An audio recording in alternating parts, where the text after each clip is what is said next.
Hello বন্ধুরা, তো আমার আজকের এই ভিডিও এই হাতিগুলোর ওপরে। তো এই হাতিগুলো আমি আজকে কিভাবে বানিয়েছি সেটাই তোমাদের সঙ্গে শেয়ার করতে চলে এসেছি।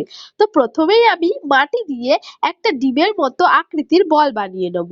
যেই বলটাকে আমি খুব ভালোভাবে বানিয়ে নেওয়ার পরে আমি এখানে হাতির শুটটাকেও বানিয়ে নেব। তো শুটটা কিভাবে বানাচ্ছি সেটা তোমরা ভালোভাবে দেখতে পাচ্ছ। তো এইভাবে যদি তোমরাও চাও যে আমিও এরকম হাতি বানাতে চাই, তো আমার ভিডিওটা দেখে অবশ্যই তোমরা বানাতে পারবে। তো আমরা কি করি, ঘরে ডেকোরেট করার জন্য অনেক জিনিস কিনে থাকি, কিন্তু নিজে যদি কোনো জিনিস বানিয়ে নিজের ঘরকে ডেকোরেট করা যায় সেটা সত্যি অনেক ভালো লাগে। তো তোমরাও যদি চাও তো আমার মতো এরকম হাতি তোমরাও ঘরে নিজে বানাতে পারবে।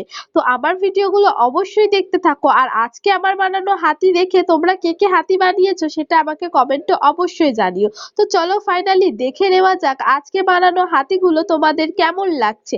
যদি তোমাদের ভালো লাগে লাইক কমেন্ট শেয়ার করে দিও।